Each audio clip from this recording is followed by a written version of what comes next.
Doctora Cabrera, muchas gracias por la presentación. Buenas noches, sean todos bienvenidos a la sesión académica. Les agradecería me apoyaran apagando sus micrófonos. Les comento que si hay alguna duda, algún comentario, pueden redactarlo en el chat y será leído a los ponentes en el momento correspondiente. En sintonía con la doctora María Diegues Melo, que citando a Francisco José Gómez Argüello, afirma su convencimiento total de que la llamada de la belleza de las cosas creadas es un camino a Dios, abordamos con entusiasmo esta aproximación a la obra de Fray Gabriel Chávez de la Mora, seguros de que la vía pulcritudinis, que se identifica con el propio trabajo del hermano benedictino, es un camino seguro para el conocimiento de lo que la disciplina arquitectónica y artística deberían de ser, una ventana a la comprensión de la verdad. Porque aunque la obra de Chávez de la Mora está en su integralidad destinada al culto, su búsqueda es siempre un servicio responsable que responde al ser humano integral, no solo en tanto que buscador de la trascendencia, porque como menciona José Luis Crechel, la persona es tal en sus actividades y en sus pasividades. Explica con preocupación el maestro Humberto Guzmán que parecería que nuestro mundo, y en específico la arquitectura, se encuentra en un momento histórico en que todo tiende a la polarización, a la exclusión y al desarraigo de todo lo que represente una oportunidad para repensar quiénes somos y lo que deseamos ser como personas. Nos acostumbramos a vivir en lugares que generan comodidades aparentes y llenamos nuestras agendas de actividades que se convierten en falsos espacios seguros que calman momentáneamente nuestra realidad conflictuada sin propiciar momentos de crítica constructiva, sin saber cuestionar con apertura y con criterio basado en el contexto que nos rodea.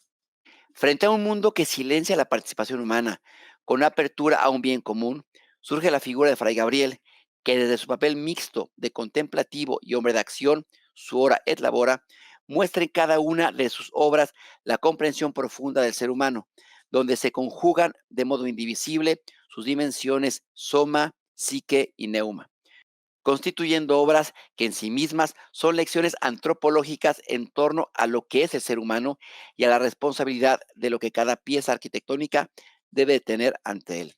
Como apropiándose del compromiso del abad Suger de Saint-Denis, que con su fórmula Pictura est laecorum literatura hacía de la arquitectura una herramienta de saberes, como explica Humberto Eco en su Apocalípticos e Integrados, el programa de Suger es conocido. La catedral debía ser una especie de inmenso libro de piedra en el que no solo la riqueza del oro y de las gemas imbuyese a los fieles el sentido de la devoción, y las cascadas de luz de las paredes abiertas sugiriesen la efusión de la potencia divina, sino que también las esculturas de los portales, los relieves de los capiteles, las imágenes de las vidrieras, comunicasen a los fieles los misterios de la fe, el orden de los fenómenos naturales, las jerarquías de las artes y los oficios, las virtudes de la historia patria.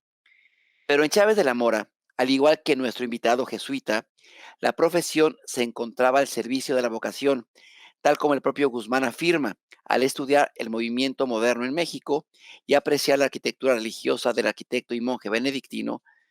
Me fue revelado un vínculo entre la profesión que yo había elegido y la vocación a la que me invitaba a vivir con plenitud, porque el arte y la arquitectura de Fray Gabriel son, como nos explicará la doctora Diegues Melo, un espacio de privilegio no solo para la expresión plástica, sino de modo concomitante e inseparable herramientas para la transmisión de la fe, donde la fórmula arquitectónica cristocéntrica, la abstracción simbólica y la recuperación de la figuración iconográfica de su trabajo se encontraron siempre ad majorem Dei Gloriam.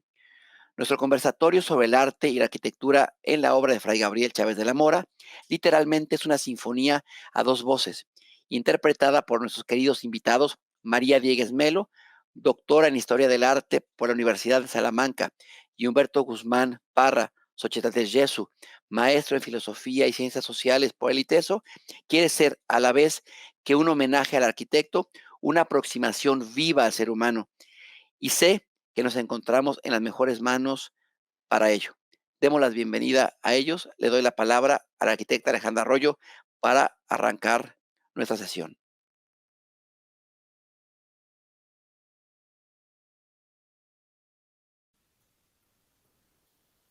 Gabriel Chávez de la Mora nació en Guadalajara, Jalisco, el 26 de noviembre de 1929. En 1947 ingresó a la Universidad de Guadalajara, en donde estudió un año de ingeniería mientras trabajaba como dibujante en algunos talleres en el despacho del arquitecto Julio de la Peña. En el mismo año ganó el concurso de diseño del Monumento a la Bandera, el cual fue construido y actualmente se encuentra en una de las principales glorietas de Guadalajara. Decidió en 1948 cambiarse a la Facultad de Arquitectura, siendo miembro de la primera generación conocida como la Generación Ignacio Díaz Morales, y teniendo como maestros al arquitecto antes mencionado que fundó la carrera, al arquitecto Julio de la Peña y varios profesores extranjeros como Bruno Cadore, Silvio Alberti, Eric Kufal y Matías Geritz, con el cual colaboró posteriormente en varios proyectos profesionales. De acuerdo a menciones del arquitecto Silvio Alberti, quien era su profesor, Gabriel era admirado por sus compañeros y maestros. El 20 de febrero de 1955 sustentó su examen profesional con la tesis que lleva por título Proyecto para el Centro Parroquial de San José de Analco. Se graduó con mención honorífica de excelencia. Enseguida ingresó a la comunidad benedictina de Santa María de la Resurrección en Ahuacatitlán. Hizo sus votos en 1956 y comenzó con la elaboración de objetos religiosos de producción artesanal que se vendían en la tienda del monasterio. La demanda permitió la creación de talleres monásticos que permitían tener un ingreso para la comunidad. En 1957 diseñó la capilla de Santa María de la Resurrección con un altar central. Ese mismo año recibió del obispo Méndez Arceo el encargo del proyecto de rehabilitación litúrgica de la Catedral de Cuernavaca para hacer este templo del siglo XVI más acorde con el funcionamiento litúrgico contemporáneo.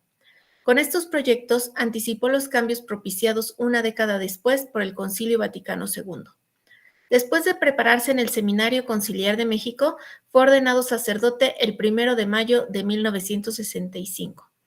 En 1967, al cerrar el monasterio de Ahuacatitlán, Fray Gabriel comenzó a formar parte de la comunidad benedictina del Colegio Tepeyac de la Ciudad de México y siguió colaborando con los talleres de Cuernavaca, llamados ya Talleres Emaús. En 1968 se dedicó a proyectar y dirigir las obras para el Centro Escolar del Lago y las del Tepeyac. También desde ese año comenzó a colaborar en la Basílica de Guadalupe.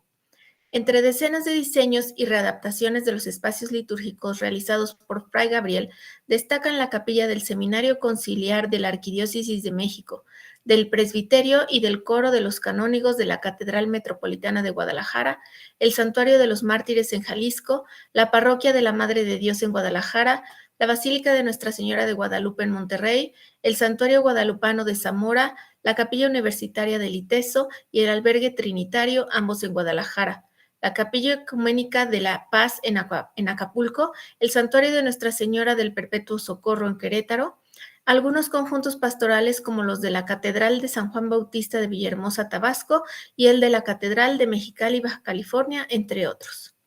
A nivel internacional, dio asesoría en el diseño o la renovación litúrgica de diversas capillas y monasterios benedictinos en Colombia, Canadá, Inglaterra, Costa Rica, Brasil, Francia, Guatemala, Puerto Rico, Estados Unidos, Italia y España.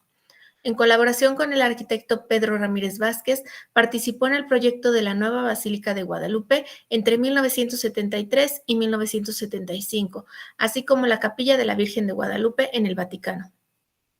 De acuerdo a palabras del doctor Alberto González Pozo, en cada una de sus obras se advierte la huella de un conocedor como pocos, no solo de las necesidades de la liturgia a cargo de los celebrantes, sino de las necesidades de los fieles, tanto espirituales como físicas. Creó atmósferas propicias para la meditación y la introspección, así como para la participación celebrativa. Fue miembro de la Comisión Nacional de Liturgia y de la Comisión Nacional de Arte Sacro, secretario del Cabildo de Canónigos de la Basílica de Guadalupe, miembro del Consejo del Abad Guadalupano y canónigo honorario del mismo Cabildo Guadalupano, miembro de las comisiones de arte sacro de las arquidiócesis de Guadalajara y de México y miembro de la Academia Nacional de Arquitectura y de la Sociedad de Arquitectos Mexicanos. Impartió cursos y conferencias en varias universidades de nuestro país y del extranjero. Obtuvo varios reconocimientos y premios de arquitectura a nivel nacional, entre ellos el Premio Nacional de Arquitectura en 2020. Fray Gabriel Chávez de la Mora, quien vivió el lema benedictino Ora et Labora, falleció el 17 de diciembre de 2022, dejando un gran legado de obras de arte cuyo gozo y análisis nos ocupan hoy. Para dar inicio con la exposición que se titula El arte y la arquitectura de Fray Gabriel como espacio privilegiado para la expresión plástica de la fe y herramienta para su transmisión, presento a la doctora María Diegues Melo. María Diegues Melo nació en Burgos en 1983. Es doctora en Historia del Arte por la Universidad de Salamanca, en España, completando su formación con un posgrado en Políticas Culturales y Gestión Cultural por la Universidad Autónoma Metropolitana de México y diversos cursos y diplomados sobre museografía, gestión y cooperación cultural. En la actualidad es profesora del Departamento de Historia del Arte, Bellas Artes de la Universidad de Salamanca y profesora tutora de la Universidad Nacional de Educación a Distancia, Centro Asociado de Zamora. Ha realizado una estancia postdoctoral de investigación en la Pontificia Universidad Católica de Valparaíso y ha sido profesora visitante del Centro Universitario del Sur de la Universidad de Guadalajara en los años 2011 y 2015. Miembro del Observatorio Iberoamericano de Arquitectura Religiosa Contemporánea y la Asociación Latinoamericana para el Estudio de las Religiones. Sus líneas principales de investigación se centran en el estudio de la arquitectura religiosa contemporánea, la estética neocatecumenal y la recuperación de la figuración iconográfica en el arte sacro actual. Bienvenida, doctora. Muchas gracias, maestra, por esta amabilísima presentación. Voy a compartir el PowerPoint para ver si no tenemos ninguna incidencia técnica que nos impida ver las imágenes, o que me confirmen si se ve adecuadamente. Para comenzar también con esta intervención.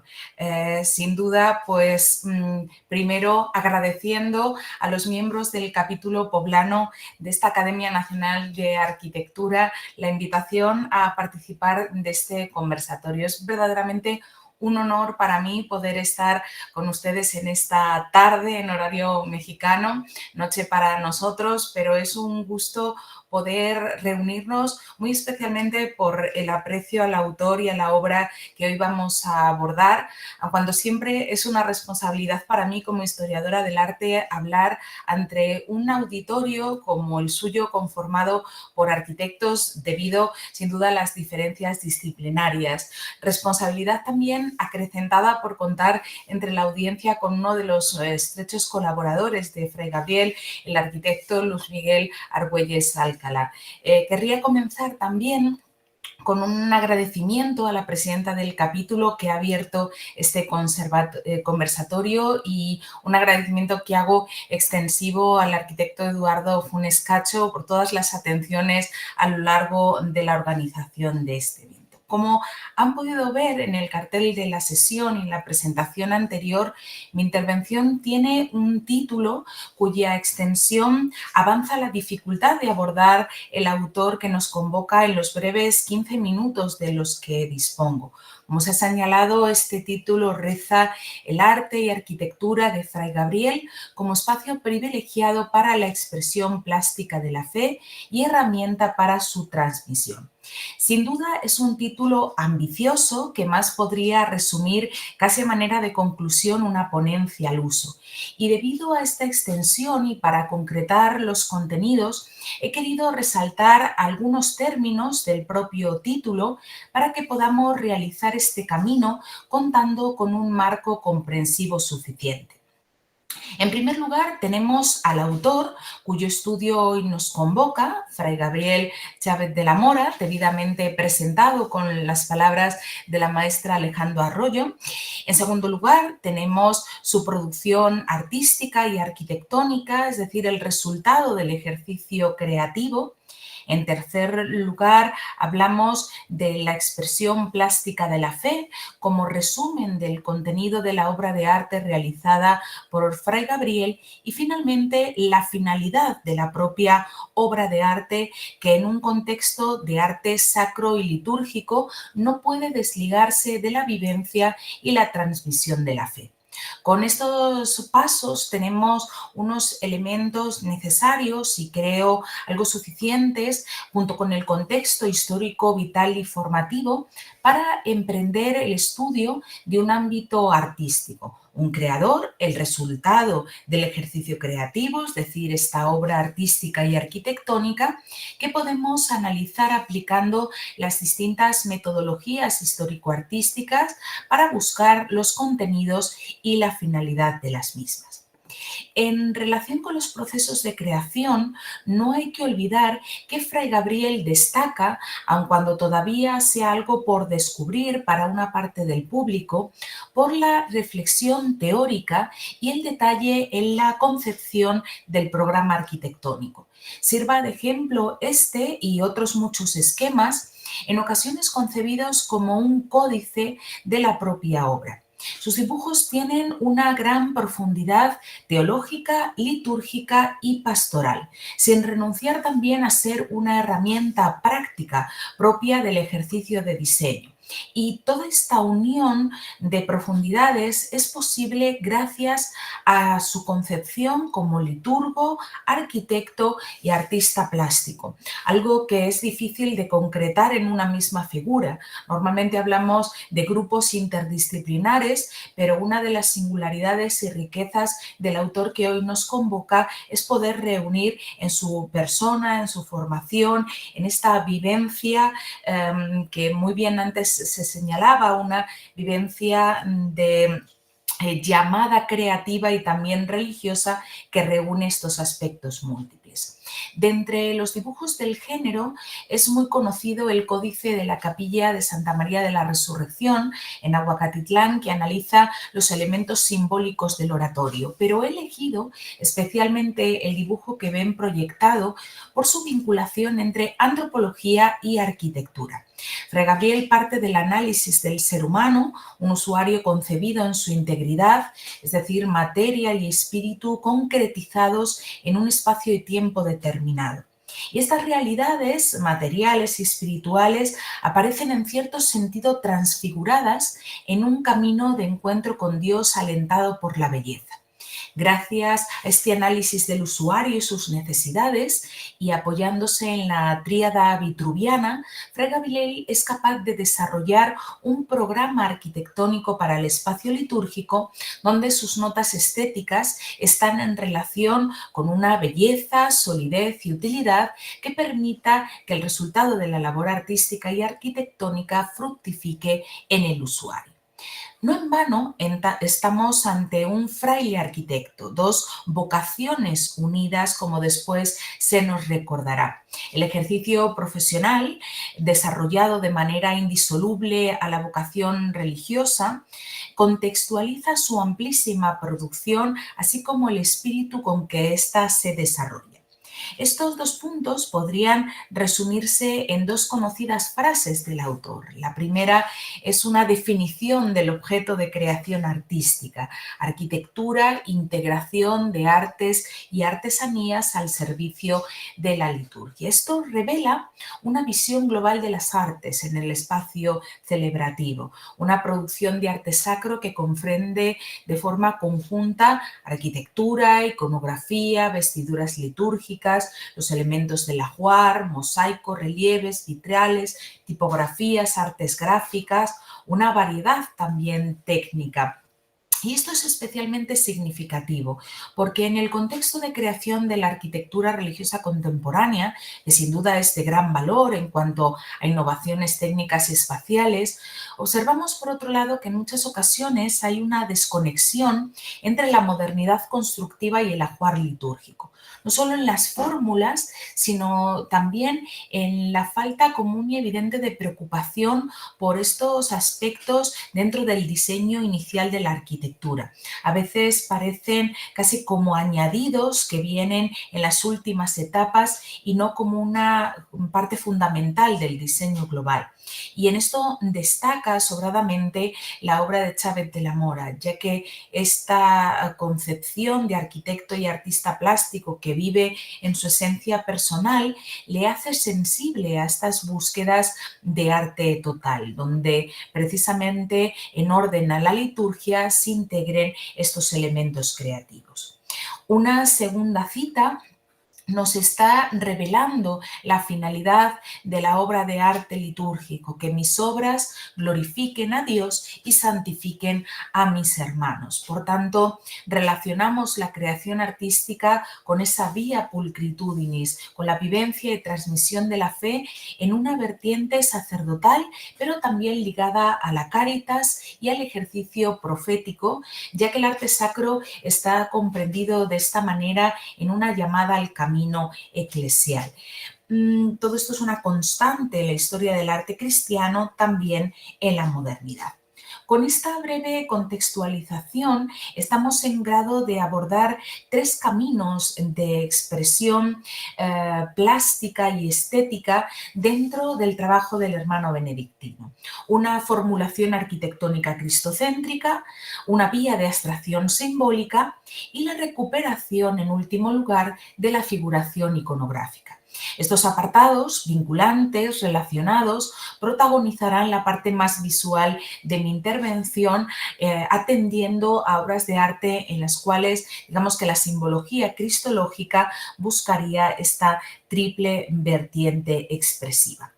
En primer lugar, me refiero a la arquitectura cristocéntrica o una simbología cristológica del espacio celebrativo, que se evidencia en la especial atención espacial y simbólica prestada al altar. Este foco litúrgico, que combina en sí mismo la imagen de la cena y del sacrificio, es el foco principal de la teología eucarística. Y estos aspectos ya fueron puestos de relieve en escritos, entre otros muchos autores, los de Jan van Ack en Arte eclesial cristocéntrico. Es un texto publicado en el año 1923 que influye decisivamente en la progresiva centralidad espacial y simbólica del altar.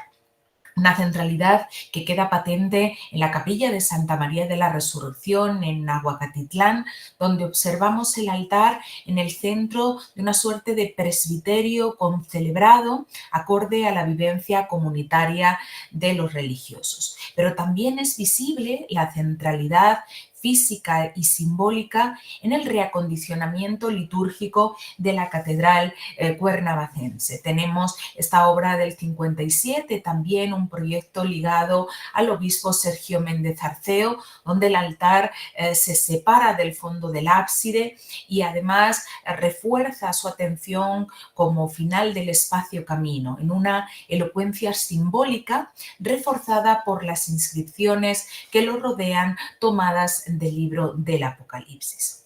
Una segunda vía expresiva sería la abstracción simbólica. Son postulados geométricos que son claramente visibles en la labor de los talleres Emaús, pero también continuados en producciones posteriores, como el estandarte que ven en la parte izquierda de la abadía del Tepeyac.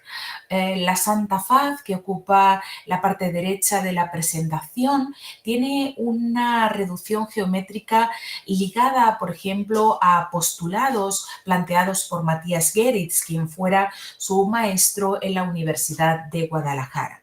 Es un trabajo que, como ven, opta por una combinación de franjas que se adaptan a los rasgos del rostro y del cuello, mientras que la corona de espinas se transforma en ese elocuente zigzag que tensiona la parte superior. Sin duda, una síntesis del rostro de Cristo que vemos realizada en esta lámina metálica y que nos recordaría incluso la interiorización de los collages geométricos que había realizado Matisse décadas antes. Junto a la síntesis formal, la imagen cristológica en Chávez de la Mora también emprende un último camino, que es la recuperación de la figuración oriental. Esto sin duda caracterizará una obra figurativa y plástica de marcado estilo neobizantino, que será muy característica, tanto en el aspecto pictórico que aquí vemos en este Pantocrator de la Prince of Peace Abbey de Oceanside, pero que también podemos ver en otros diseños ligados a la escultura o al relieve. Para no reducir este apartado simplemente a un catálogo de imágenes, analizaré un poquito esta obra, que es una de las más relevantes en su producción figurativa.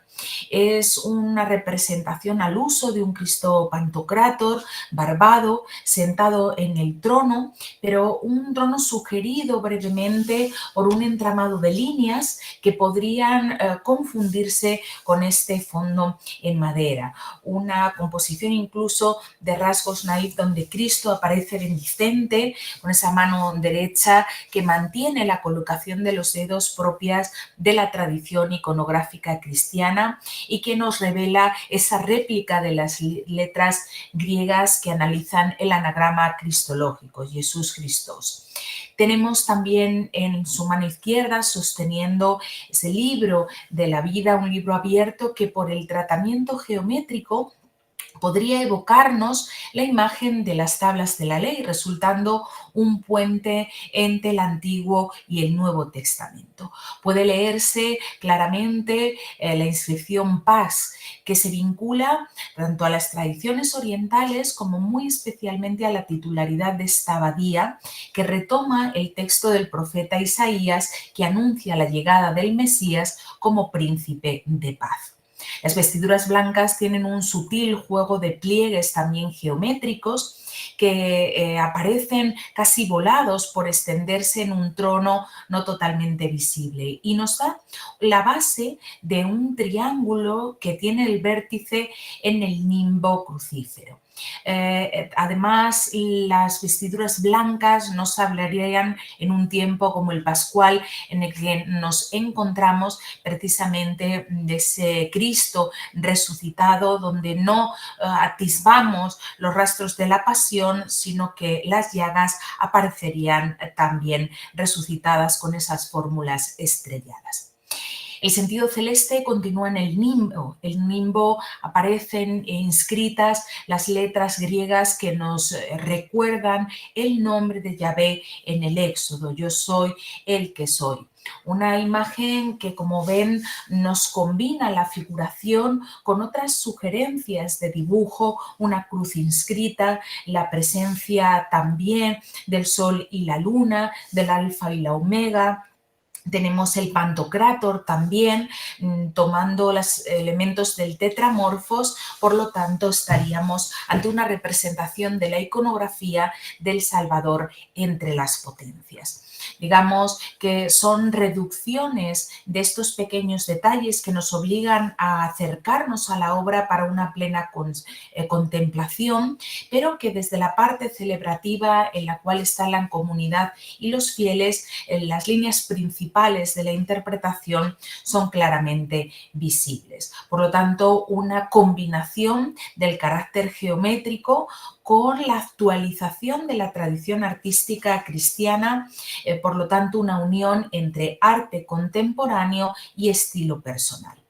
A modo de conclusión de esta brevísima presentación, podríamos afirmar que la simbología cristológica presente en la obra de Chávez de la Mora nos ofrece un riquísimo muestrario de expresiones que nos abarcan las formulaciones abstractas, la figuración y el código espacial. Sin duda, su conocimiento teológico y litúrgico, unido al diseño arquitectónico y a la creación plástica, le permiten proponer una obra global de gran riqueza, cuyo análisis aquí está apenas esbozado, pero se pretende una clave hermenéutica de comprensión que podría continuarse para el análisis y estudio del resto de su producción. Muchas gracias a todos ustedes por su atención y quedo también abierta a las preguntas y al coloquio posterior.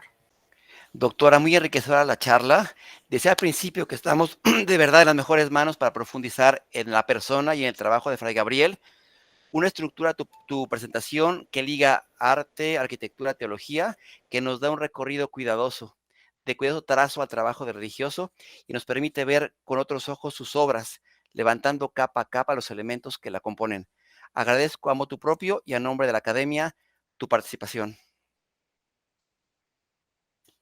Doy pie ahora a la plática del arquitecto Humberto Guzmán, miembro de la Sociedad de Jesuitas, de la Sociedad de Jesús. Su exposición habla sobre la espiritualidad, vivencia de la fe, de la perspectiva del usuario en la obra de Fray Gabriel, y leo ahora su semblanza. Humberto Guzmán Parra, Xochitl de Jesús, es originario de Teciutlán, Puebla, ciudad donde realizó su educación básica.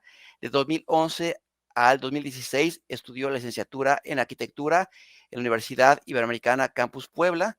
Ingresó al noviciado de la Compañía de Jesús en el 2017 y profesó votos perpetuos simples en el 2019. De agosto del 2019 a diciembre del 2022 estudió en el ITESO, Universidad Jesuita de Guadalajara, y obtuvo el grado de maestro en Filosofía y Ciencias Sociales con la tesis titulada Habitar lo Amable, Reflexiones Éticas sobre la Arquitectura Contemporánea. Actualmente continúa su formación como religioso jesuita y colabora en la parroquia de San José y Nuestra Señora de los Remedios, parroquia jesuita en Villahermosa, Tabasco. Beto, te damos la bienvenida y te escuchamos. Hola, muy buenas noches. Muchas gracias por estar aquí.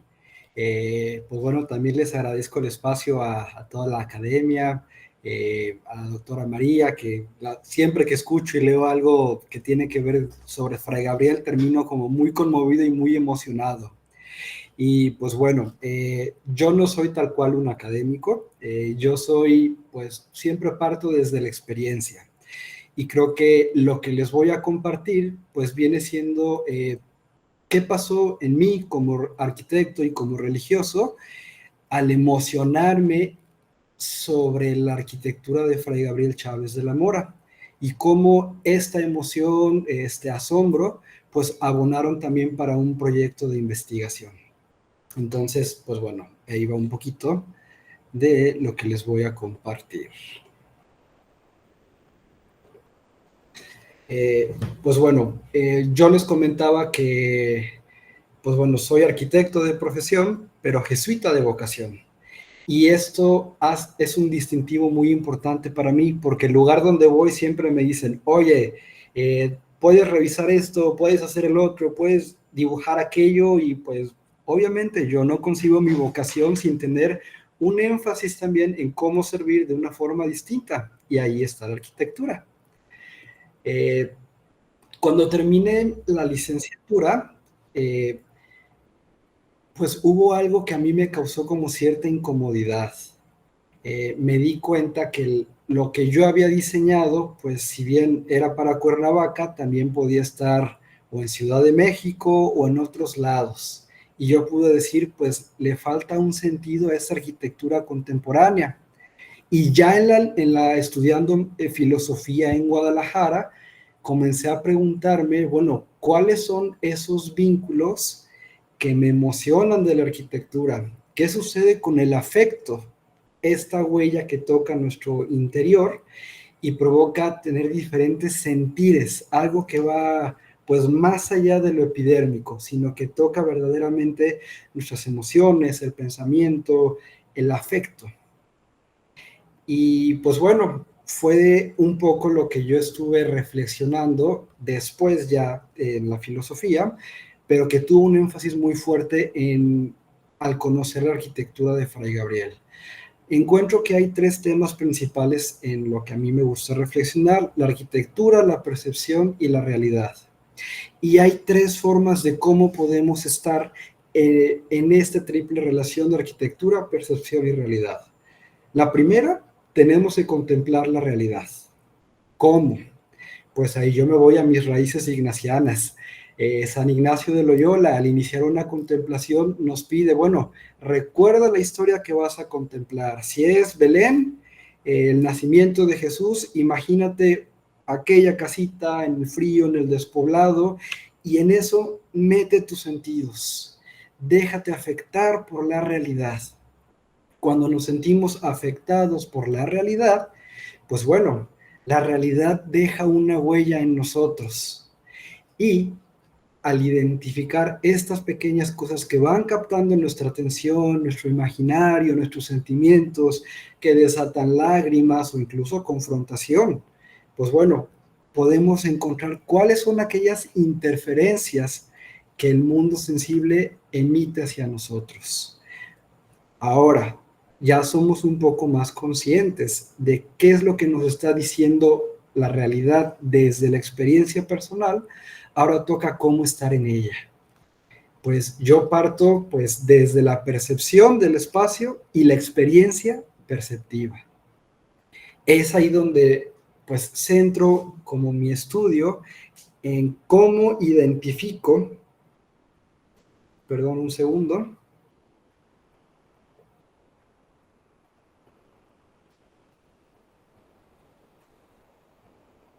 un segundo.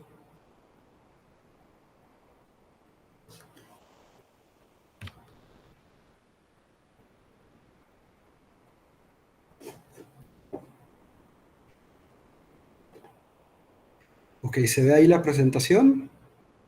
¿Sí? Sí. Todo en orden, muchas gracias. Pero abajo le puedes poner junto a donde se pone el volumen para que entre en la pantalla completa. Ahí estaba. ¿Ya se ve? Se ve perfecto, Beto, muchas gracias. Ok. Perfecto, una disculpa.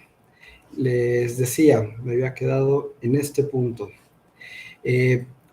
Cuando ya identificamos cómo es este vínculo entre la percepción y la experiencia y logramos identificar lo sentido, no nada más lo sensible que es la materia que podemos tocar, pues ahora nos adentramos a un mundo para poder percibir tal cual como estamos. Es ahí donde la arquitectura de Fray Gabriel abrió un panorama, pues digamos, que amplifica mi experiencia de vivir el espacio, el tiempo y obviamente también el encuentro con la divinidad. Y es donde yo profundizo también en 3 puntos importantes para la arquitectura, como la percepción del tiempo, el movimiento y los encuentros en la arquitectura nos ayudan a humanizar y a sensibilizarnos. Se me hace también muy interesante cómo, junto con la doctora, pues encuentro que toda la obra de Fray Gabriel es un proyecto arquitectónico y humano, y que obviamente remite a un espacio habitado por un espíritu propio. Conforme vamos conociendo las diferentes obras de Fray Gabriel, pues sí, todas son distintas, pero hay pequeños detalles que van captando la atención y pues sí, nos relatan un vínculo con la divinidad, una forma de cómo vive su vida religiosa, una forma también de cómo él vive su espiritualidad.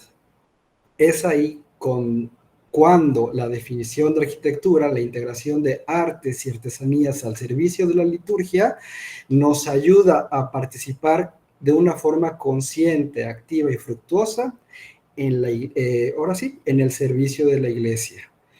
Y obviamente, si una obra religiosa no nos remite a Dios, algo está pasando ahí. Y eso es algo que yo encontré en Fray Gabriel.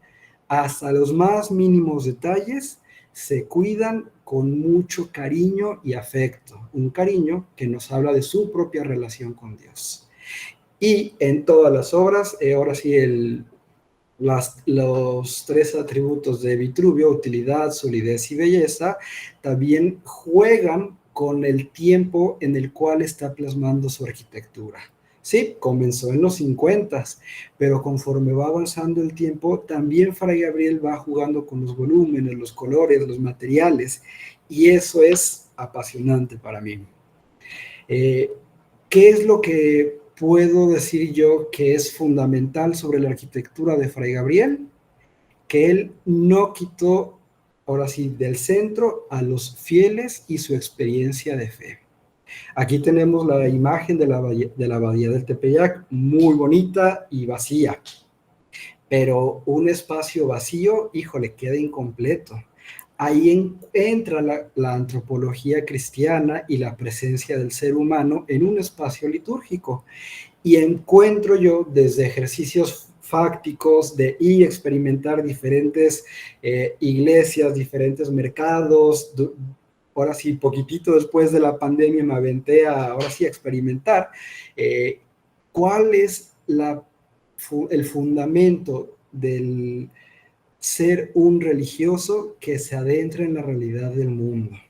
Un fiel que quiere conocer a Dios o la divinidad, pero también en relación con el mundo actual. Bueno, para no dar tanta vuelta.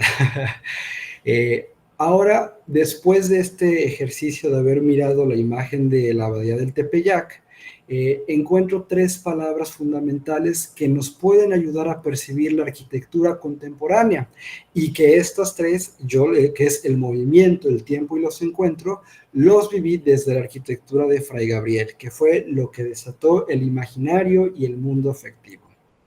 Lo primero, la percepción y el movimiento. Por movimiento no me refiero a mera traslación, sino también pues es una forma y una oportunidad de cómo poner atención a aquello que nos está pasando. A ver, un segundo. ¿Ya se ve la diapositiva? Perfecto.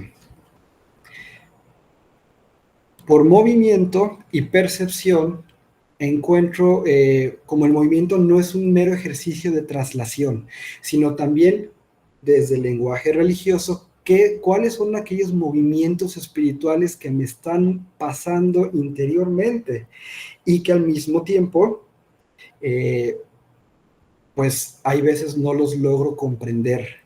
¿Qué es lo que me está pasando cuando me adentro o a un centro comercial o a un salón de clases o a un mercado? Bueno, tendremos que comprender el habitar, adentrarnos con cuidado, con movimientos, pues hay veces acelerados que no nos permiten comprender todo lo que está pasando, pero si somos cuidadosos en esa forma de adentrarnos, pues se puede poner también en armonía nuestro cuerpo, nuestro espíritu, y se puede también armonizar todo el conjunto de elementos visuales que hacen un conjunto.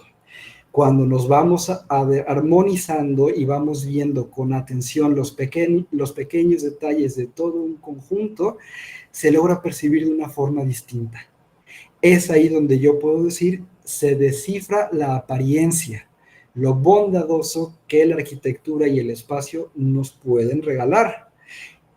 Eso es lo que yo resalto también mucho de la arquitectura de Fray Gabriel.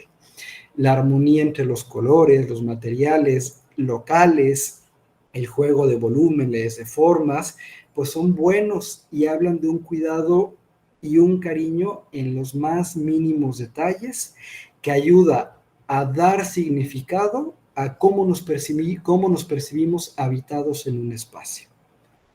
Por el tiempo, la percepción y el tiempo, esto me fascina, porque creo que una de las bondades de la vida religiosa es que pues se nos enseña a dedicar tiempo para sentir y gustar internamente esos movimientos del espíritu que vamos experimentando, ya sea en la oración, ya sea en el trabajo, ya sea en la actividad pastoral, pero bueno, también eso nos invita a saber permanecer abiertos a lo que Dios, la divinidad, nos quiere dar. Conforme vayamos aprendiendo a permanecer en apertura, pues vamos a poder también buscar y amar la verdad del tiempo. Y ahí puede ser en un juego, digamos, un poco más filosófico, el Zeitgeist. ¿Cuál es el espíritu de la época en la que estoy viviendo? ¿Verdaderamente me relaciono con amor, con ternura, con compasión, o simplemente estoy replicando algo que se me ha enseñado o que he visto? ¿Vivimos en una época de producción o de creación? Y ahora, para mí, lo importante es cuál es este tiempo que me está ayudando a reconciliarme conmigo y con el mundo en el que me encuentro. Por último, los encuentros, la percepción y los encuentros a mí me ayudan a identificar cómo nuestro afecto es tocado por la realidad, por el cruce de miradas, por un abrazo, por un silencio. Los encuentros también van más allá de mirar presencias de un espacio no visible, mi propio espacio. Conforme voy adentrándome sin miedo y con confianza en este espacio que me acoge, en este silencio donde yo puedo ser yo mismo, entra en juego nuestra humanidad y podemos identificar, nombrar y comunicar. Ahí viene un encuentro más humano entre las personas. Para mí un gesto muy bello de saber humanizar es poder nombrar algo que me está pasando y compartírselo a alguien más. Es saberme parte de y con alguien más. Por último, dentro de las oportunidades que tuve el año pasado, que estuve en el equipo de promoción vocacional, pues visité 3 obras de Fray Gabriel y ahí el movimiento, el tiempo y los encuentros pues se hicieron nuevamente palpables. Participar con una comunidad eclesial en la Eucaristía, en el templo de Santo Toribio Romo, y también ir al área de peregrinación, pues es fuerte. Llegar a Cuernavaca y darme cuenta que ese día había confirmaciones y ver todo el humo y poder percibir esos rayos de sol sobre el altar fue fuerte para mí. Y también ir a la Basílica de Guadalupe, ahí fue el padre Cristóbal Fons, un jesuita chileno que canta, pero ver cómo todo el espacio, la acústica, el arte litúrgico, el movimiento, entra en la experiencia de fe de las personas, híjole, conmueve mucho. Y es ahí donde yo digo, pues Fray Gabriel fue un contemplativo de su época que supo y sabe todavía transmitir el mensaje cristiano para nuestra época. Fe, esperanza y amor para lo que cada quien quiere transmitir desde su propia experiencia humana. Y pues bueno, qué mejor forma de hablar de Fray Gabriel o hacer un agradecimiento que esta imagen del vitral del Santuario de los Mártires de Cristo Rey, que para mí es un elogio pues a Pentecostés y en tiempo pascual, pues bueno, también celebrar la vida de Fray Gabriel. Pues muchas gracias por escucharme y pues una disculpa por los fallos técnicos. Beto, muchas gracias. No te preocupes. Bueno, a veces pasa el internet, a veces es demasiado traicionero, la verdad. Oye, Beto, mira, siempre es un gusto escucharte. Siempre en tu proceso, una inquietud entre tu proceso de formación y tu vocación. Hablas con elocuencia y profundidad de ambas y me parece siempre enriquecedor. Eh, no solo conectas con claridad los principios vitruvianos, con la expresión plástica de Fray Gabriel, sino con la experiencia humana de la realidad. Me parece fascinante tu explicación, tu visión, cómo se conjuga y cómo se va mezclando, al igual que en Fray Gabriel, el tema arquitectónico con el tema religioso. Muchas gracias de verdad por tu participación. Ahora pasaríamos a un diálogo. Hay algunas preguntas que estuvimos charlando con los ponentes y voy a plantear la primera y quisiera que quien tuviera el gusto de arrancarse respondiendo y jugar un poquito dialogando con las respuestas. La leo y bueno, quien guste arrancar, si la doctora o el maestro Guzmán, eh, para dar paso a la siguiente parte de nuestro conversatorio. Leo. ¿Cómo se relaciona la experiencia estética caracterizada por la apreciación de la belleza y la profundidad simbólica de una obra de arte con la experiencia religiosa marcada por la conexión profunda con lo divino y con lo trascendente?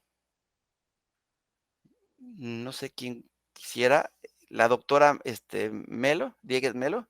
Adelante, por favor, doctora. Bueno, yo le daba paso al maestro, pero ya que me Perdón. has No mencionado, entendí pues comenzaré, no aventura importa, al así nos ruedo. vamos dando la palabra, que es la idea también de este conversatorio. Dentro de la pregunta, que es extensa y que es compleja, se mencionan algunos elementos que creo que son relevantes. El binomio entre arte y poder es una constante a lo largo de la historia de la producción artística, como también lo es la mancuerna arte y religión. El arte ha sido a lo largo de su historia un vehículo en cuanto al lenguaje de transmisión de ideas.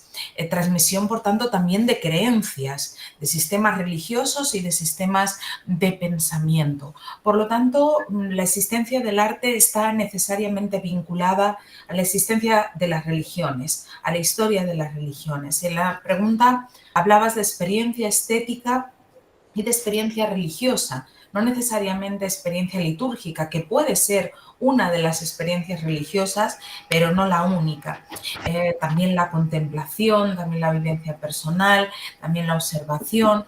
Y creo que eso ya es significativo en la pregunta, porque precisamente el hablar de experiencia religiosa nos hablaría de los distintos definiciones, vamos a decirlo así, de arte como vehículo de transmisión del sentido positivo del hecho religioso.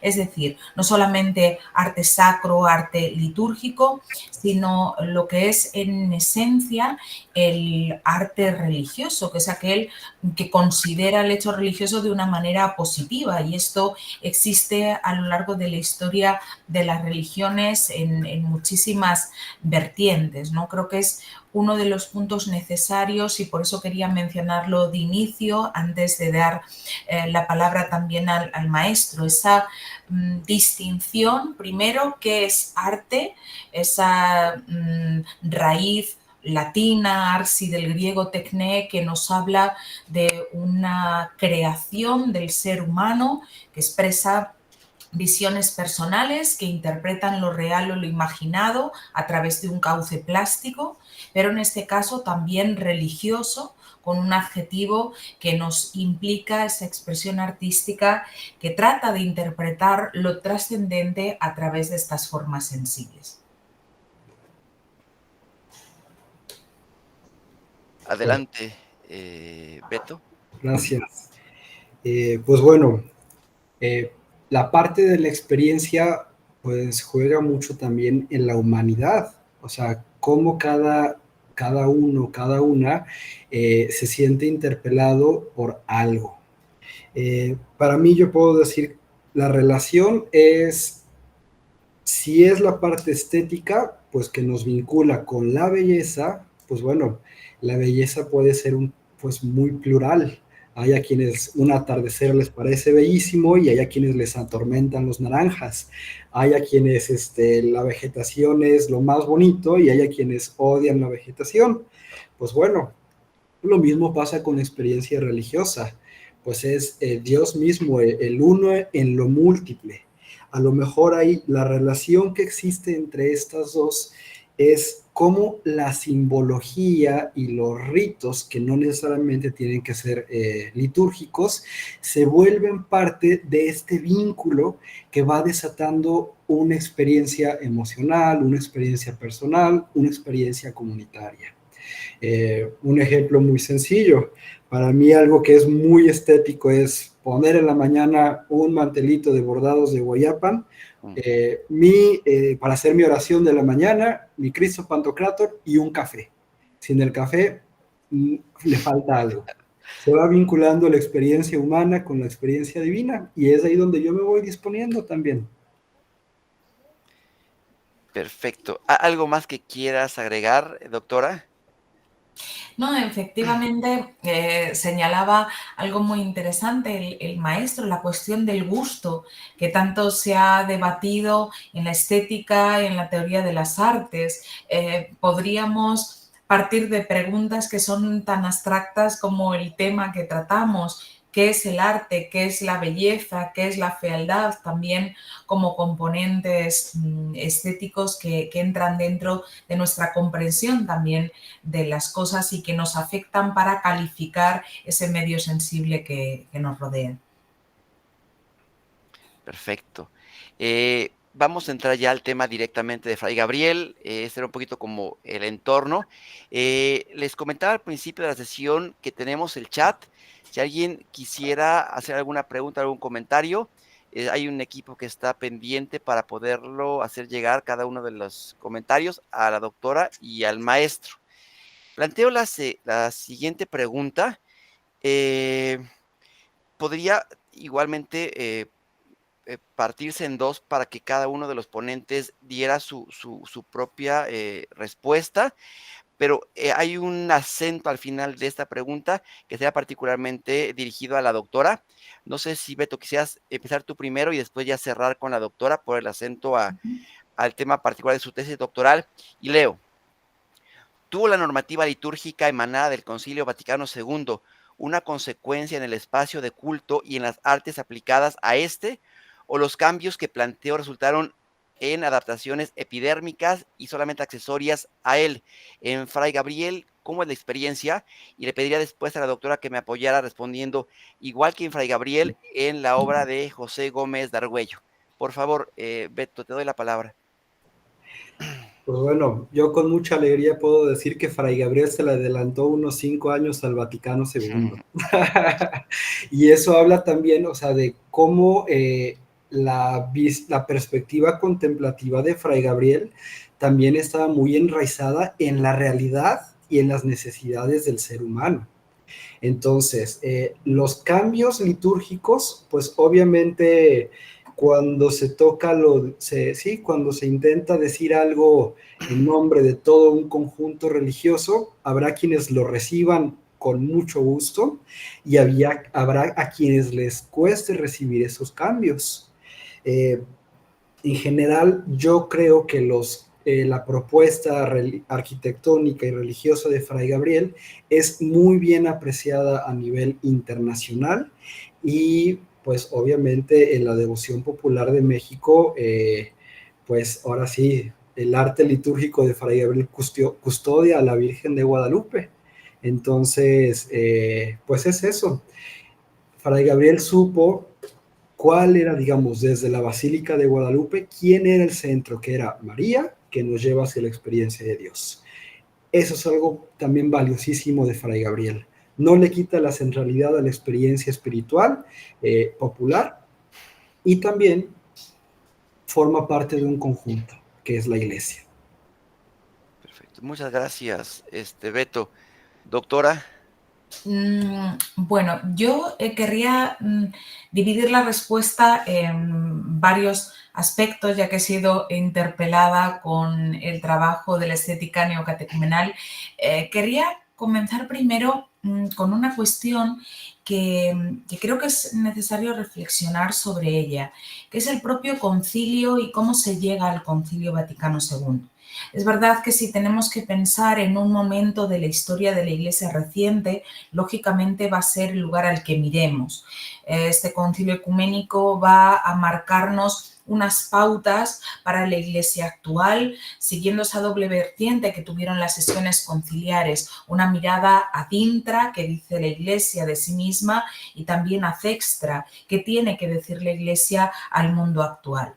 Pero lo que allí se habla en las distintas sesiones conciliares y lo que después queda reflejado en la normativa, la litúrgica y la de otros ámbitos, no crece de la nada o no sale exclusivamente de esas discusiones de las sesiones conciliares en las que participaron, como bien saben, distintos prelados y laicos mexicanos. El Concilio Vaticano se venía gestando desde finales del siglo XIX a través, como sin duda muchos de ustedes saben, de una serie de movimientos bíblico, litúrgico, ecuménico, que iban estudiando estos distintos aspectos, tratando de buscar las raíces de la vivencia eclesial. Esta vivencia remitía, sin duda, a las comunidades cristianas iniciales, tanto en esa lectura de los Hechos de los Apóstoles como una realidad también patrística. El propio movimiento patrístico también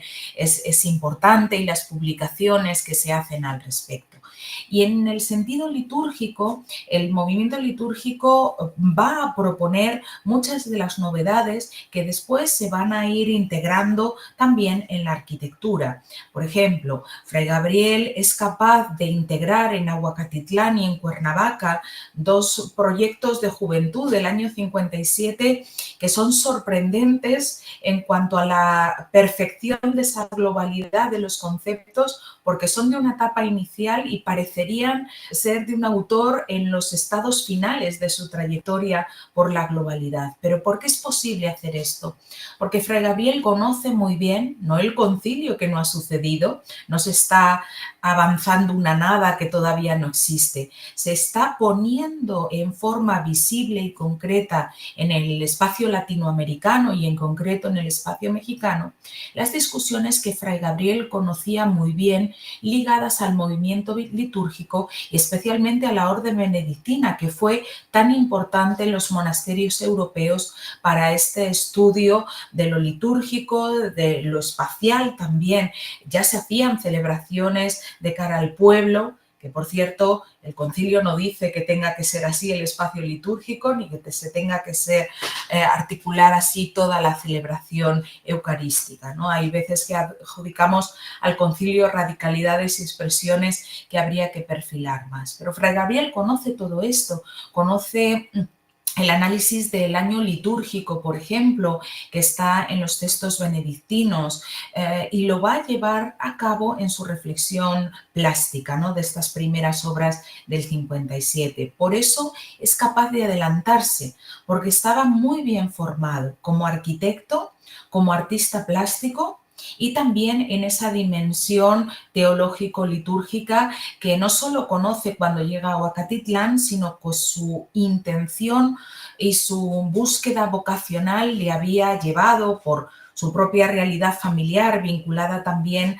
al entorno eclesiástico, a poder acceder a textos ya en Guadalajara y a publicaciones como el Ars Sacré, arte litúrgico, que le permitían conocer el avance también de la arquitectura europea en este sentido, ¿no? Por eso es capaz de presentar esta innovación y de adelantarse a unas realidades que después el concilio tratará de organizar. Parece que el concilio resuelve las dudas de cómo tenía que ser la arquitectura litúrgica y en realidad está abriendo una vía también para el camino posterior. Y en ese camino posterior enlazo a la segunda parte de la respuesta, donde me veía interpelada por la obra de Francisco José Gómez de Argüello, conocido más popularmente como Kiko Argüello, uno de los iniciadores, junto con Carmen Hernández, del camino neocatecumenal. Ya estamos hablando de un itinerario con características posbautismales del posconcilio. De hecho, la fecha de inicio es el 64, estamos en ese momento ya de cierre. Aquí, en realidad, lo que observamos en la estética neocatecumenal es una recuperación bautismal que tiene en mente el catecumenado de la Iglesia primitiva y, por tanto, manteniendo esas características del bautismo como sacramento que imprime carácter. No se repite el bautismo, sino que se va reactualizando por etapas para, digamos, una vivencia mucho más interiorizada y plena de lo que significa ser cristianos y ser bautizados.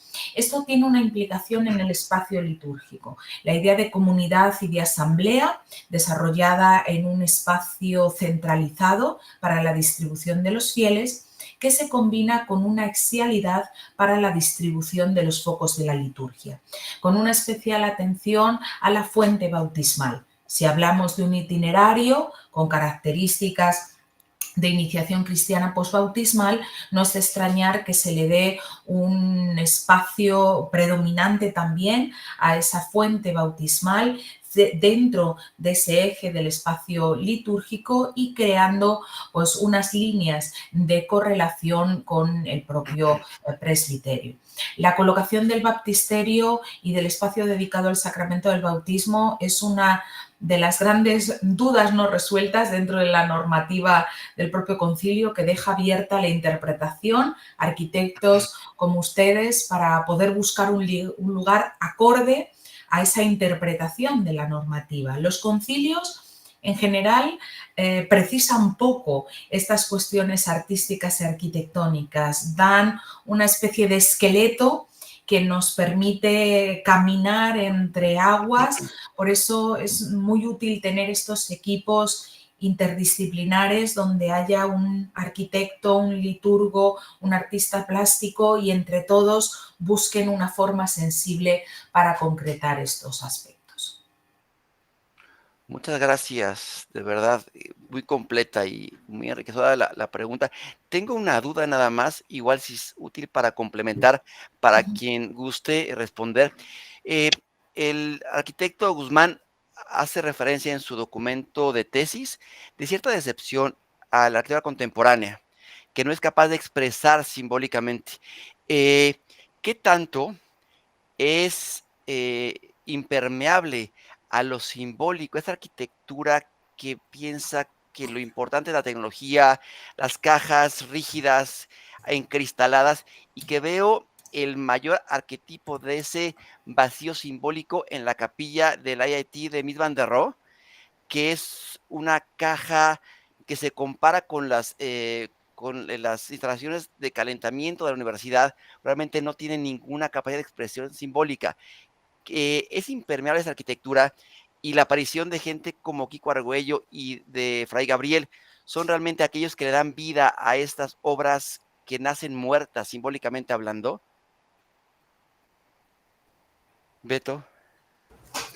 Sí, ahí a lo mejor como la palabra clave que yo usé para esta crítica a la arquitectura contemporánea es qué tanto nos sentimos, no nada más recibidos, porque hasta en cualquier cafetería transnacional te reciben, ve, compra, consume y vete, sino qué tanto nos sentimos acogidos, que este espacio te está diciendo, esto también es para ti, y puedes quedarte 1 hora, 3 horas, 5 horas, a lo mejor viendo agua, a lo mejor viendo plantas, a lo mejor platicando con alguien nuevo.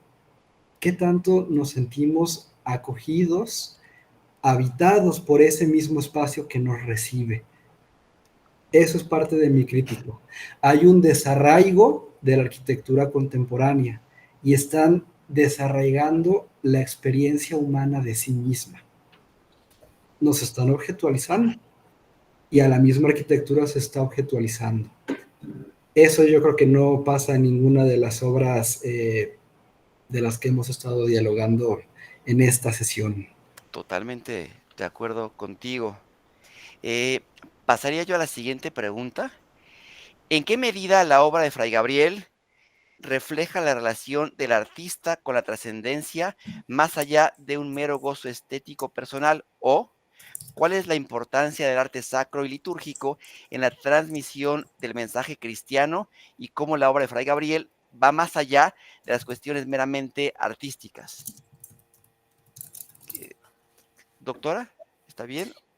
Sí, yo querría un poco retomar también la respuesta anterior para utilizarla. Gracias, querido maestro, por ayudarme, porque creo que a lo largo de la historia del arte, de la historia de la arquitectura, además de un estudio de medios técnicos, expresivos, iconográficos, tenemos que profundizar en los contextos históricos, culturales, de pensamiento, digamos contextos epocales, donde todo esto ha tenido en cuenta.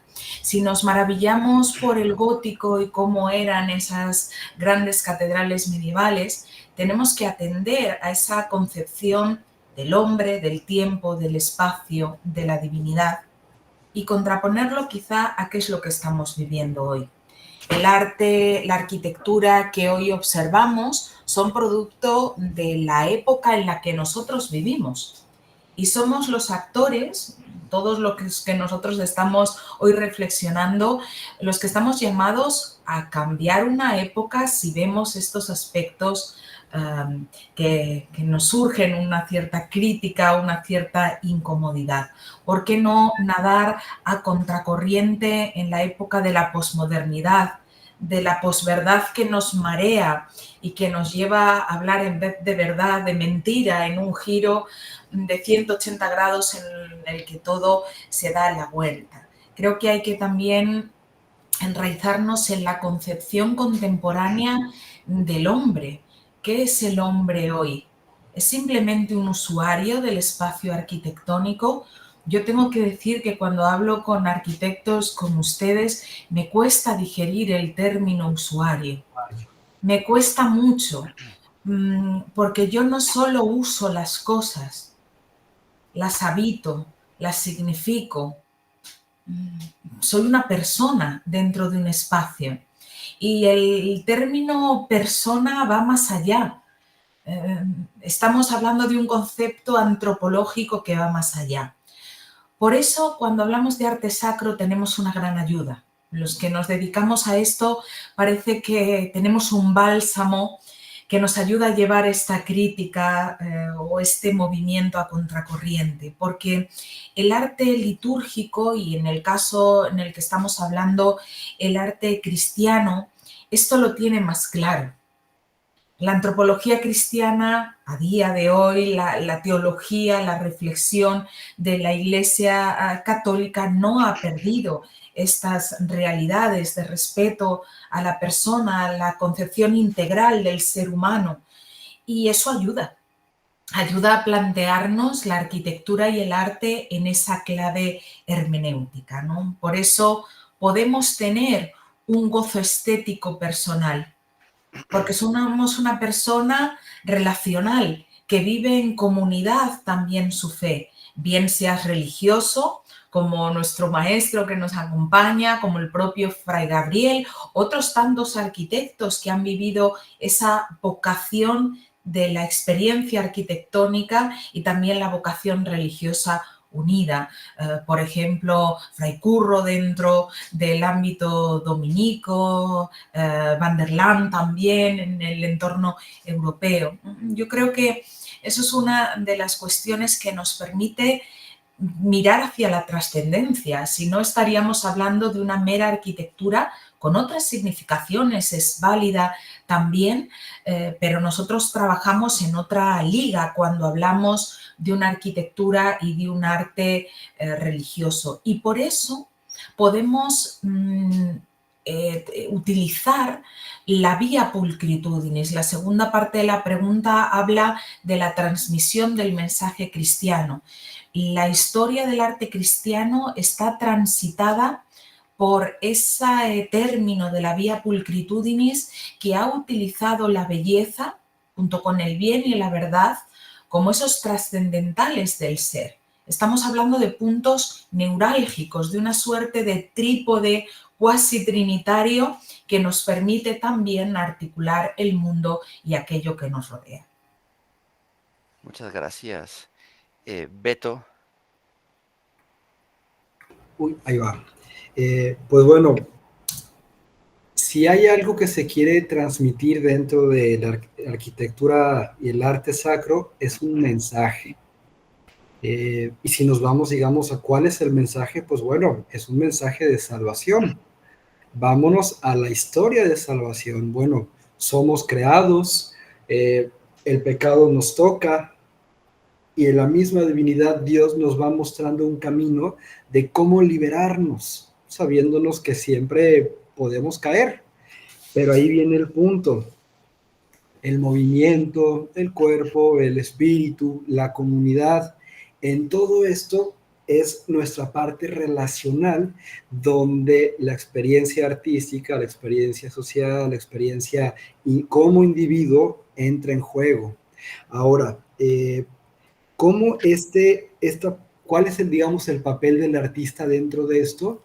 Pues saber comprender a los seres humanos como también seres divinos. Pero alguien que no puede ver, o que tiene cualquier capacidad diferente, pues bueno, también debemos de ser muy cuidadosos en cómo todas nuestras obras hablen a todos los sentidos corporales. Esa es parte de nuestra itinerancia artística. Cómo alguien con alguna capacidad diferente para la vista desarrolla un oído muy fino. Pues bueno, ahí vienen los cantos en la liturgia. Bueno, ¿qué pasa con el incienso? El olor a cera quemada que tanto me apasiona. Llegar a una hora y querer tocar las bancas, querer ver de qué color son los vitrales. Bueno, ahí entra todo eso. O incluso permanecer en un silencio. Eso es lo que va más allá de lo artístico. Cómo se toma en cuenta al ser humano todo. Me parece bien rica tu respuesta. Hay un documental en que muestra a Santiago Calatrava hablando de arquitectura y subraya la primacía de la mirada como aquella herramienta para percibir y hacerse de la arquitectura. Mi referencia, Mariano, tienes el gusto de conocer la Capilla de la Ibero. No es el mejor ejemplo de una plástica que realmente conmueva. Es muy simple en su composición y tiene materiales que son análogos al resto de la universidad. Es muy fría de repente en su expresividad, pero entrar a la capilla con los ojos cerrados y oler las velas, oler el incienso, la liturgia que tuvo lugar ahí, te muestra que es un espacio sagrado. No solamente es la vista como herramienta de comprensión de la arquitectura, sino, como dices, Beto, cada uno de los sentidos que complementa esa experiencia humana en todas las dimensiones. Me parece muy rica y muy interesante la respuesta de ambos. Arquitecta Alejandra, creo que hay algunas preguntas ya en el chat. Sí, hay algunos comentarios. Saludos de Héctor Valvanera desde San Juan de Puerto Rico. Saludos a Beto de Fer Canseco. Emma Morales también manda saludos a Beto. María Eugenia Juárez también está aquí presente, participando en el chat. El arquitecto Luis Miguel Argüelles, un saludo muy especial a la doctora Diegues por su empeño y dedicación a la obra y difusión de la obra de Fray Gabriel Chávez. Gracias y enhorabuena. Tenemos también conectados varios alumnos. Esta es una pregunta para el maestro Beto. Beto, ¿nos puedes mencionar un ejemplo de la obra de Fray Gabriel con los conceptos de movimiento, tiempo y encuentros que mencionaste? Para que les quede más claro. Ok, vámonos a la Basílica de Guadalupe. Movimiento. Desde que vamos en la calzada, vemos que en el pasillo central de la calzada hay un piso muy liso. Bueno, pues la gente va de rodillas, un movimiento distinto. Conforme vamos llegando, vemos danzas, vemos gente rezando, vemos gente en silencio, vemos gente de rodillas. Órale, perfecto. Vámonos a los pies de la madre. Y ahí vamos todos en montón y de repente hay 3 o 5 bandas que disminuyen el ritmo para apreciar con tiempo a la Virgen de Guadalupe. Ahí hay un encuentro uno a uno con el manto de la Virgen. Y a mí me conmueve muchísimo. Cada que voy, pues ya he ido. Y muchas veces pues hago lo mismo. Me quedo viendo los rostros de las personas que están ahí. Eso me conmueve muchísimo. Ver a las señoras de tercera edad, ver a alguien que va a dar gracias por un milagro, no sé, ver cómo la humanidad se va encontrando con la divinidad. Y obviamente desde una figura materna conmueve. Y Fray Gabriel supo abstraer este gesto de movimiento, tiempo y encuentro con una figura materna. Terminan las bandas y vuelve otra vez todo el caos de la Ciudad de México. Pero tienes ese preciso momento, esos 30 segundos o un minuto, donde cambia todo. Y tu percepción es de demasiada conmoción. Ahora sí, como un ejercicio de percepción, les invito a que la próxima vez que vayan a la basílica, hagan eso. Métanse a las bandas y vean a la gente. Qué hacen, cómo es su mirada, cómo están las manos. Hay una sensación muy distinta de cómo se vive el espacio litúrgico. Gracias, espero que le haya quedado clara la respuesta a María Cristina. Tenemos otra pregunta que es para ambos y dice, a través de las obras de Fray Gabriel, ¿qué elementos o patrones de sus obras arquitectónicas consideran que transmiten la omnipotencia de la fe católica, abordando un poco la Basílica de Guadalupe o el vitral del Santuario de los Mártires?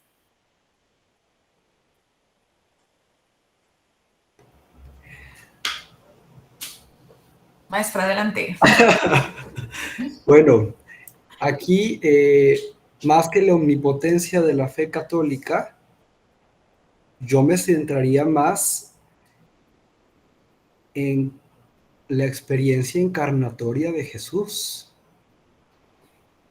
Si nos fijáramos nada más en lo omnipotente, pues tenemos que recordar también en lo pequeño y en lo frágil. Sin la pequeñez y la fragilidad de Jesús, no se entiende la omnipotencia de lo que hay. A mí creo que uno de los edificios que más me llamaron la atención, y hay ese contraste entre lo grande y esperado con lo pequeño, fue en la Capilla Ecuménica de Acapulco.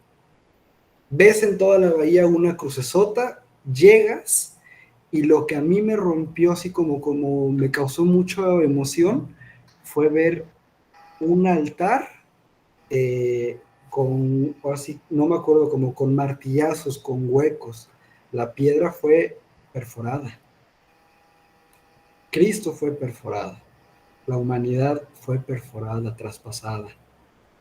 Ahí, viendo la humanidad de Cristo, pues podemos entender ahora sí el misterio pascual. Y se entiende nuevamente la historia de salvación. Vayan, el éxodo, nace Jesús, ahora sí el exilio es Egipto, resucita Jesús, vayan a Galilea y ahí me encuentran. Esta experiencia de peregrinar siempre en comunidad es una experiencia ahora sí que nos demuestra lo grandioso de Dios, que es un ser humano. Sí, a veces esperamos que sea la escala de la obra arquitectónica la que casi por una impresión en el propio ser humano nos ayude como vehículo de transmisión, pero si acompañamos la teología bíblica y vemos, ¿no?, esos elementos que están relacionados con dónde en el texto bíblico aparece esa revelación divina, muchas veces es en lo escondido, en el susurro, en aquellos elementos que no producen una impresión tan apabullante en el ser humano. Y buscar esa suerte de teologías del encuentro en la arquitectura tiene que ser uno de los caminos para el proyecto y para el diseño del espacio.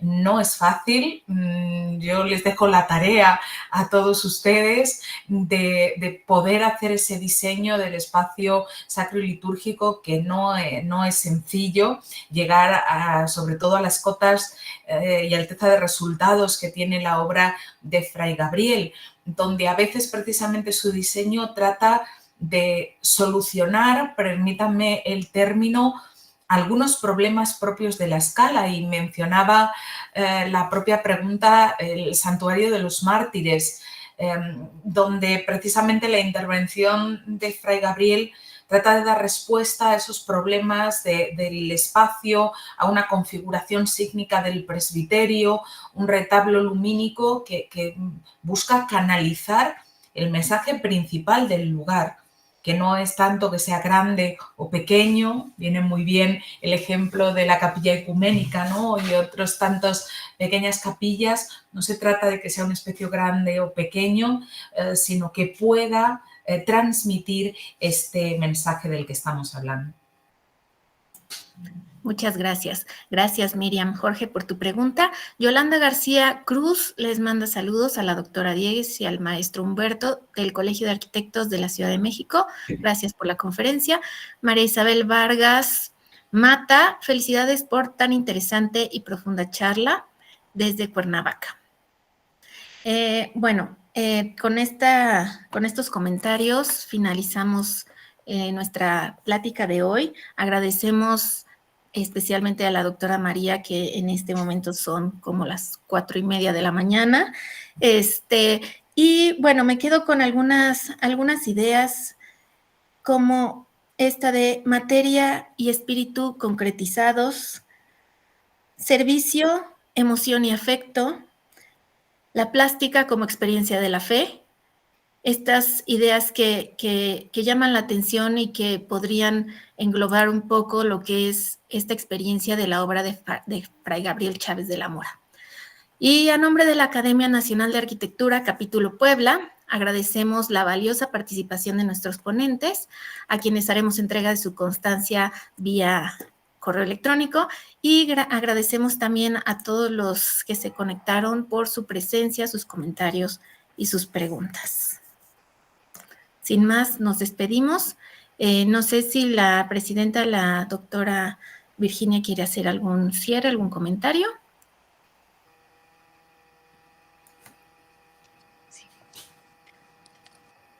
Pues solamente agradecer la brillante participación de nuestros dos ponentes, las reflexiones profundas desde dos perspectivas que nos permiten reafirmar muchos aspectos que teníamos sobre la vida y obra de Fray Gabriel, y que pues nos dejan también varias cuestiones sobre la mesa, sobre ideas fundamentales, potentes, a partir de las cuales podríamos un poco tratar de sintetizar esa obra magnífica de Fray Gabriel. Y ahorita escuchándolos iba un poco hilando esas ideas y pensando en que fue evidentemente un innovador extraordinario dentro de la arquitectura religiosa, y que esa innovación tiene varias fibras. Una de ellas es justamente la unión magistral que hace del arte, de las artesanías, de la arquitectura, de las artesanías, esa también manejo magistral que hace de tradición con modernidad. Por ejemplo, ese Cristo, esa faz de Cristo que nos mostró la doctora María Diegues, y que luego vimos una figura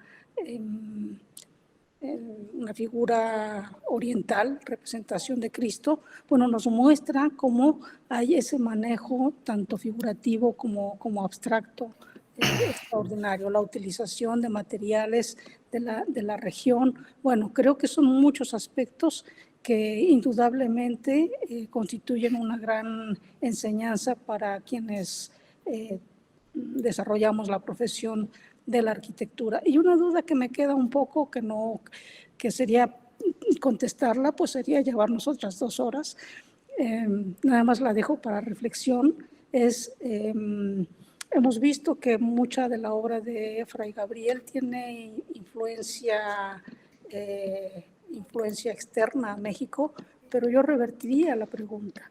¿De qué manera Fray Gabriel ha incidido, ha influenciado también la producción arquitectónica, figurativa de otros países? Y creo que ahí también hay mucho de qué hablar. Pues muchísimas gracias por su excelente participación, por las enseñanzas que nos llevamos, y muchísimas gracias a todos que nos acompañaron en esta sesión, y esperamos verlos el próximo mes, por ahí por el 21 de mayo, tenemos otro conversatorio, y bueno, pues están cordialmente invitados. Ya les haremos llegar la información en su momento.